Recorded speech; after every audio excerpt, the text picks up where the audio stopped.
Kehilangan Indonesia dianggap sebagai salah satu faktor utama yang menyebabkan sponsor besar menarik diri dari kejuaraan tahun ini. Sebelumnya, AFF telah menjanjikan hadiah sebesar $300.000 AS, sekitar 4,76 miliar rupiah. Wih, banyak sekali, men.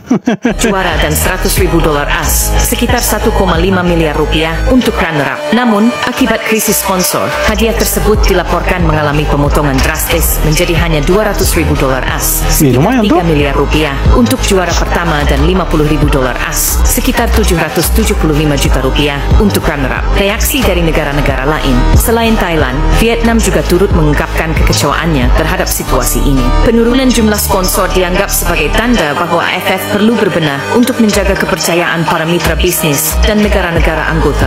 Ya, kalau mau dia nilainya itu terangkat lebih bagus, ya undang negara-negara lain, jangan hanya fokusnya ASEAN saja gitu. Kalau bisa ya undang negara-negara dari luar ASEAN juga, pasti itu lebih keren nanti itu. Bola berkedok pengamat. Itulah caption yang digunakan akun Instagram @ssc_politik. Mafia bola berkedok pengamat. Ada kah? Dalam salah satu unggahan terbarunya, yang kini menjadi perbincangan hangat di kalangan pecinta sepak bola. Seperti yang dijelaskan dalam unggahan tersebut, terdapat dugaan adanya aliran dana dari mafia bola Asia kepada sejumlah pengamat sepak bola di Indonesia. Dugaan ini memicu spekulasi adanya proyek terselubung yang terganggu oleh keberadaan pihak-pihak tertentu. Sebelum melancarkan proyek mereka, SSC Politik telah mengungkapkan skema para mafia bola yang ingin menggulingkan PSSI dan menguasai sepak bola Indonesia. Pertama adalah menyerang Shin Tae-yong. Mereka diduga memulai dengan mencari celah untuk menyudutkan STY. Lalu dari STY, setelah itu ke Erick Thohir pecat STY, kemudian mereka ganti pelatih baru dan mereka bisa ya titip pemain sesuka hati mereka. Mungkin begitu ya alirannya. Kritik tajam dan upaya membesarkan kesalahan-kesalahan kecil yang terjadi. Berbagai alasan terus dimunculkan agar publik percaya bahwa STY tidak mampu membawa timnas Indonesia ke level yang lebih baik. Semua ini bertujuan untuk menciptakan tekanan agar STY dipecat dari posisinya sebagai pelatih timnas. Setelah STY berhasil dipecat, maka akan digantikan oleh pelatih baru untuk timnas Indonesia. Namun pelatih baru ya memang tujuannya seperti itu. membutuhkan waktu untuk beradaptasi dan membangun chemistry dengan para pemain. Proses transisi ini dapat membuat performa timnas Indonesia terganggu, bahkan menggagalkan progres yang telah diraih STY. Ya betul juga, karena belum tentu datang pelatih baru Indonesia langsung bagus. Bisa saja nasib kita kayak Australia, iya kan? Kita kalah, ganti pelatih lagi, ya begitu seterusnya, putar-putar di situ saja. Buzzer STY out semakin mewabah, dibayar Rp700 sekali posting pasca tersingkirnya timnas. Bayangkan men, Rp700 sekali posting. Rp700 beli apa itu? Indonesia di Piala AFF 2024 viral di media sosial sebuah screenshot yang diduga merupakan semacam briefing dari pihak yang menginginkan Shin Tae-yong dipecat dari jabatannya. Sebentar, kita potong dulu videonya. Maksudnya yang pihak yang menginginkan STY dipecat ini siapa gitu loh. Ini yang kita penasaran gitu. Maksudnya kan selama ini terang-terangan mungkin Towel, tapi kan dari screenshot ini kemudian ada beredar luas juga bahwa yang mereka buat ini, yang 700.000 ini, buzzer ini tidak terafiliasi dengan Bung Towel. Nah pertanyaannya, siapa yang mengerahkan mereka? Itu dia sekarang. Syarat harus dipenuhi oleh para buzzer ini jika ingin mendapatkan bayaran. Misalnya, ketika ada yang melawan mereka, maka mereka harus melakukan reply atau membalas lagi. Dan itu tidak boleh pendek, tidak boleh kopas, dan lain-lain. Hashtagnya juga harus jelas. Hashtag STY tanpa diaspora 0. Jadi, mereka ingin mengangkat narasi bahwa tanpa pemain naturalisasi dan diaspora, STY tidak bisa berbuat apa-apa. Di sana juga tertulis bayaran Rp700 langsung cair. Namun uniknya, ketika dicek di aplikasi cek nomor HP, ada salah seorang buzzer yang mengaku udah spam STY out tapi sampai sekarang nggak dibayar. Lah, malah nggak dibayar. Sebenarnya ini agak kocak juga ya. Kalau Mimin pribadi sih masih mendukung coach STY sampai detik ini. Ya kalau tidak dibayar nanti mereka punya rahasia pasti dibongkar itu. Pasti nanti ini tidak akan bertahan lama karena mereka mainnya itu kurang rapi gitu. Gajah? Apa artinya ya guys ya? Coba itu tanyain sama Towel, waktu di PSSI kenal kode sandi air mani gajah kagak? Kode sandi air mani gajah apalagi ada ini, maksudnya sendiri. Air mani, gajah. Apa ya artinya guys ya? Air, mani, gajah. Air, uang, mani, uang. Atau mani yang mana? Gajah. 3 kata nih. Coba waktu dan tempat bersilahkan. Coba kalian semua cocok logi aja guys ya. Air, mani, gajah kira-kira maksudnya apa? Yuk kita. Air yang ada mani gajah mungkin. Ini dia resiko kalau misalnya kita tiba-tiba ganti pelatih di tengah-tengah kompetisi. Beberapa hari ini lagi ramai banget hashtag STY out. Buntut dari kegagalan STY membawa timnas Indonesia ke semifinal Piala AFF 2024. Tapi tahu nggak guys? Resikonya kalau STY out sekarang, ini dia, gua kasih tahu. Kalian tahu Hervé Renard, pelatih Arab Saudi sekarang, dia ditunjuk kembali melatih Arab Saudi menggantikan Roberto Mancini di bulan Oktober lalu. Tahu rekor pertandingannya di 4 pertandingan terakhir? Dalam 4 pertandingan terakhir bersama timnas Arab Saudi, Hervé Renard di pertandingan resmi tidak pernah menang. Seri melawan Australia, kalah melawan timnas Indonesia, dan kemarin yang terbaru kalah melawan Bahrain di Gulf Cup atau Piala Teluk. Sekali-sekalinya kemenangan Arab Saudi melawan Trinidad Tobago, yaitu di pertandingan persahabatan. Tentunya bukan hasil yang diinginkan oleh Federasi Arab Saudi. Itulah yang akan kita alami jika kita mengganti pelatih di tengah-tengah kompetisi seperti yang dilakukan oleh timnas Arab Saudi. Karena siapapun pelatihnya, seberapa bagus pun kualitasnya, seorang pelatih butuh waktu untuk beradaptasi. Jadi di saat yang krusial ini, di saat kita sedang mengejar satu posisi di Piala Dunia, menurut gua sangat riskan dan sangat beresiko kalau misalnya kita tiba-tiba mengganti pelatih sekarang. Jadi Ya, kalau kita ganti pelatih hanya gara-gara Piala AFF, saya pikir ya tidak bagus juga. Itu tidak elok lah gitu. Karena sejauh ini saya pikir STY bawa Indonesia ini ya, positif gitu. Bagus juga. Cukup berhasil saya pikir, karena kita sampai sekarang ini bukan hanya stagnan di situ-situ saja, tapi kita sekarang di bawahnya STY dan Erick Thohir. Saya pikir Indonesia ini ya punya prestasi lah. Kalau kita sebutkan satu-satu panjang videonya. Ya, kita bisa sebutkanlah sajalah. Salah satu prestasinya kita 16 besar Piala Asia. Dan ya tahun 2027 kita main langsung ke putaran final tanpa ikut kualifikasi lagi. Dan sekarang kita ada di round 3. Itu beberapa prestasi yang sudah saya sebutkan teman-teman. Nah, kalau kita lupakan itu lalu kita hanya mengingat AFF dan kita bilang STY harus dipecat gara-gara STY tidak bawa Indonesia di AFF sampai semifinal, itu kocak. Lucu. Ada orang yang berhasrat punya pelatih Belanda, dan juga ada orang yang berhasrat untuk punya pelatih lokal. Dan saya tidak peduli itu siapapun punditnya, saya tetap STY. Oke? Saya bukan saya nggak dibayar STY, saya bukan buzzer STY, cuman pakai logika STY sejauh ini yang the best melatih pelatih timnas Indonesia. Kalian boleh cek, kalian boleh riset dari zaman dulu sampai sekarang. Ada nggak pelatih yang sejauh ini ngebawa timnas Indonesia sampai ke kualifikasi zona Asia ronde ketiga Piala Dunia? Cuma STY kan? Kalian boleh cek, kalian boleh komen, kalian nggak boleh suka, kalian nggak suka, boleh terserah. Siapapun punditnya itu, gua nggak percaya, gua nggak masalah. Saya tetap STY. Jadi buat teman-teman semua, silahkan. Ya, dan juga selain STY kan kita sudah pernah pakai pemain, bukan pemain tapi pelatih lokal, kemudian ada juga yang kelas Eropa ya kan. Maksudnya pelatihnya dari sana gitu. Tapi kan hasilnya di AFF juga kita zong nihil juga kan.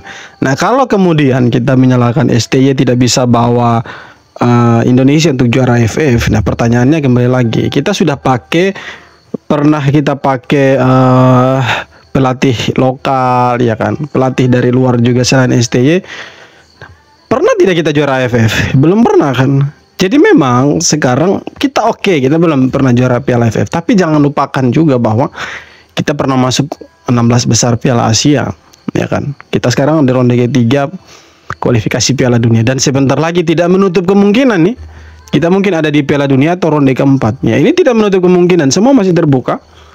Kalau misalkan kita bisa kasih kalah 3 negara terakhir yang akan kita lawan, Bahrain, Cina, Australia, kalau bisa kita kalahkan mereka, ya bisa saja kita ada di Piala Dunia, dan itu salah satu sejarah untuk timnas Indonesia. Nah, apakah kita mau pecat STY kemudian kita ganti dengan pelatih lain. Nah, pertanyaan berikutnya, oke, pecat STY, datanglah pelatih baru. Apakah pelatih yang menggantikan STY bisa bawa Indonesia lebih baik lagi kalau seandainya Indonesia masuk Piala Dunia? Kan belum tentu juga, tidak garansi juga. Jadi sebaiknya pertahankan STY. Kalau dia gagal kali ini di kualifikasi Piala Dunia dan tidak lolos sampai ke ronde keempat, bolehlah dia dievaluasi dan diganti oleh pelatih lain. Mungkin seperti itu, teman-teman. Teruntuk PSSI nih, gua cuma mau bilang, silahkan evaluasi Coach Sintayong. Itu emang udah tugas dari federasi. Tapi gue mohon banget sih, evaluasi dengan bijak. Nggak usah lah diumbar-umbar ke media, apalagi ke podcast-podcast yang bikin suasana makin panas. Fokus aja sama kerja internal. Yes. Kita udah capek sama drama yang nggak penting. Dan buat Sintayong nih, kalau AFF ini emang tujuannya regenerasi, gue salut sih. Beberapa pemain muda kita yang lu bawa itu sebenarnya punya potensi besar buat timnas senior. Yes, betul. Kalau menurut gua kayak Doni Pamungkas, Victor Detan, sama Kadek Arel itu patut dicoba. Ya semoga sih ya, setelah ini mereka dapat pengalaman yang lebih matang dan siap bersaing di level senior. Kalau nanti mereka bisa dapat tempat di timnas senior nih, itu berarti misi regenerasi ini sukses. Dan harapan gua, di turnamen selanjutnya kayak SEA Games, Piala Asia U23, mereka bisa lebih siap lagi tampil buat maksimal. Dan terakhir, buat lu semua, buat para supporter, termasuk gua, saling nyalahin itu nggak bakal bikin kita juara, bro. Iyalah, betul. Butuh dukungan yang solid. Apalagi ada agenda yang jauh lebih penting kayak kualifikasi Piala Dunia kan. Di situ tuh nama Indonesia bakal diuji di level yang lebih tinggi lagi. Jadi please, biarin federasi sama tim kepelatihan fokus kerja. Kita fokus dukung aja. Iya, makanya Pak Erick Thohir bilang jangan diadu, bukan Pak Erick Thohir tapi Pak Sumarji bilang jangan adu domba pelatih dengan ketua federasi, pemain dengan pelatih, supaya apa, mereka fokus dulu lah. Maksudnya jangan dulu lah buat narasi-narasi liar yang bisa membuat kegaduhan di dunia sepak bolanya kita itu. Kami bersama STY. Oke guys, sedikit aja menanggapi yang lagi rame nih ya, mengenai pernyataan STY out. Jujur gue pribadi tetap sampai detik ini masih STY stay. Gue sih percaya ya dengan statement yang bilang kalau misalkan selama La Grande Indonesia dan juga Ultras Garuda belum bersuara macam-macam mengenai STY, tandanya apa? Tandanya ya semua masih adem-adem aja, masih aman-aman aja. Tandanya ini baru real supporter cerdas. Apa mengganti pelatih sekarang adalah pilihan yang tepat? Mengingat kita dalam waktu sekitar beberapa bulan lagi akan melangsungkan pertandingan krusial ya di kualifikasi Piala Dunia ronde ketiga lawan Australia, Bahrain, Cina. Terus dengan ganti pelatih, apa yakin hasilnya akan maksimal? Gue juga nggak buta banget kok segitunya ngebelain STY, bukan. Kalau emang ada yang salah ya kita kritik. Contohnya pertandingan lawan Cina ya dikritik kok. Tapi kalau sampai disuarakan STY out hanya karena turnamen Piala AFF yang semua sepakat di awalnya itu nggak ada target, aneh bin ajaib tuh guys kalau misalkan out gara-gara turnamen ini. Jadi ayo guys, sama-sama kita dukung STY, dukung timnas Indonesia, jangan sampai timnas ini terpecah belah ya guys ya, karena kita akan segera menghadapi pertandingan-pertandingan krusial. Dan peran kita sebagai supporter juga sangat krusial di sini guys. Jadi marilah kita bersatu sama-sama in Sintayong we trust. Yuk kita komen. Ya, kita dukung timnas, dukung Sintayong, lupakan pandit-pandit yang suka suruh STY dipecat itu. Lupakan mereka tuh, tidak penting mereka itu. Lanjutan soal perdramaan yang tadi pagi gue udah bahas boy, yaitu adalah tentang tagar STY tanpa diaspora 0 yang diduga itu digerakkan oleh satu pihak. Hal ini dikonfirmasi dari beberapa media besar yang ada di IG Salah satunya adalah Garuda Revolution melalui kepalanya komandan GR, yaitu adalah Mas Divo, musuhnya Hubner. Lanjut. Di sini Doi mengutarakan something boy. Saya dan teman-teman Indonesia Pride, perkumpulan timnas Indonesia sudah tahu siapa dalang dibalik serangan buzzer terhadap STY. Wow. Tapi kami memilih untuk menyelesaikan permasalahan ini. Kami tidak akan melanjutkannya. Alasannya jelas, kami tak ingin masalah ini menjadi panjang dan merusak keharmonisan di timnas Indonesia. Intinya dari GR dan beberapa media lain itu sudah tahu boy siapa dalangnya. Ada salah satu komentar yang bilang, bro, kali ini dampaknya besar, udah berkali-kali loh, kenapa dimaafkan? Efeknya tuh gede banget. bisa kena ke Sintayong, pemain, dan juga supporter yang makin terpecah-pecah nih. Dan jawaban dari Mas Divo adalah, kalau diteliti sampai akar-akarnya, impact-nya akan lebih besar, boy.